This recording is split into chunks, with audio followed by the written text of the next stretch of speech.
Hi friends, welcome to Yaazh kitchen. இன்றைக்கி என்ன பார்க்க போகிறோன்னா பீன்ஸ் பொரியல் தான் பார்க்க போகிறோம். வாங்க இது எப்படி டிஃப்ரெண்ட்டாக பண்ணலான்ட்டு. ஃபஸ்ட்டு கடாயில் தேவையான அளவு எண்ணெய் ஊற்றிக்கணும்.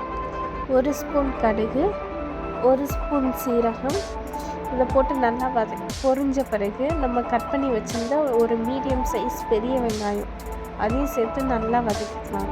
இதுக்கு முன்னாடி நான் பீன்ஸை சின்ன சின்னதாக கட் பண்ணியிருக்கேன், ஸ்லைஸாக. நீங்கள் உங்களுக்கு எந்த ஷேப்பில் வேணுமோ அந்த மாதிரி நீங்கள் அலசி நீங்கள் சின்ன சின்னதாக கட் பண்ணி எடுத்துக்கலாம். இதை வெங்காயம் நல்லா கோல்டன் கலர் வந்தோடனே நீங்கள் பீன்ஸை போட்டு நல்லா வதக்கணும்.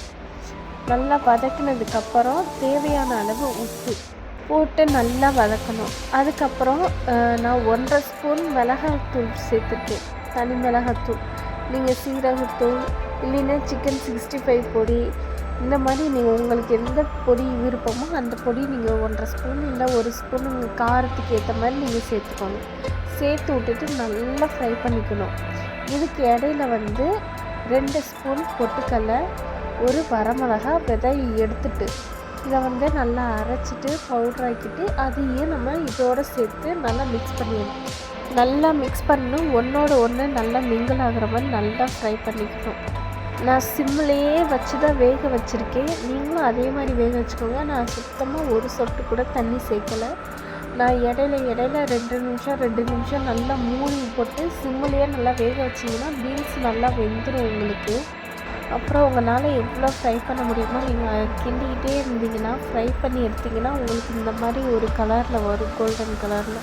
நல்லா பாதி நல்லா சுருங்கி பார்க்கவே டேஸ்ட்டாக இருக்கும். அந்த மாதிரி உங்களுக்கு நல்லா சுருங்கிடும். அவ்வளோதான், உங்களுக்கு பீன்ஸ் பொரியல் ரெடி. இதுக்கு இடையில நீங்கள் இப்படியே சர்வ் பண்ணி சாப்பிட்டா அவ்வளோ சூப்பராக இருக்கும், டேஸ்ட்டாக இருக்கும். இன்னும் கொஞ்சம் டேஸ்ட் வேணும்னா நீங்கள் இதுலேயே ஒரு முட்டையை மட்டும் கிண்டி உடச்சி ஊற்றி அதையும் இது பண்ணிக்கலாம். இல்லை நீங்கள் ஃபஸ்ட்டே எடுத்திங்கன்னா அது டேஸ்ட்டு சூப்பராக இருக்கும். நீங்கள் சாம்பார் சாதத்துக்கெலாம் வச்சு சாப்பிட்டிங்கன்னா நல்லா காரஞ்சாரமாக சூப்பராக இருக்கும் பீன்ஸ் பொரியல். கொஞ்சம் டேஸ்ட்டுக்காக நான் ஒரு முட்டை சேர்த்துருக்கேன். முட்டை சேர்த்து நல்லா ஃப்ரை பண்ணி எடுத்துட்டிங்கன்னா உங்களுக்கு அவ்வளோதான், டிஃப்ரெண்ட்டான பீன்ஸ் பொரியல் ரெடி. ஈஸியாக சிம்பிளாக டேஸ்ட்டாக பண்ணிடலாம். கண்டிப்பாக ட்ரை பண்ணுங்கள். ட்ரை பண்ணிவிட்டு எப்படி இருந்துச்சுன்னு கமெண்டில் சொல்லுங்கள். ஓகே ஃப்ரெண்ட்ஸ், இதே மாதிரி சிம்பிளாக டேஸ்ட்டாக ஹெல்த்தியான வீடியோஸ் பார்க்கணுன்னு நினச்சிங்கன்னா மறக்காமல் யாழ் கிச்சனை சப்ஸ்கிரைப் பண்ணிக்கோங்க. உங்களுக்கு இந்த வீடியோ பிடிச்சிருந்துச்சுன்னா லைக் பண்ணுங்கள், ஷேர் பண்ணுங்கள், மறக்காமல் கமெண்ட் பண்ணுங்கள். ஓகே ஃப்ரெண்ட்ஸ், பாய். நெக்ஸ்ட் வீடியோவில் பார்க்கலாம்.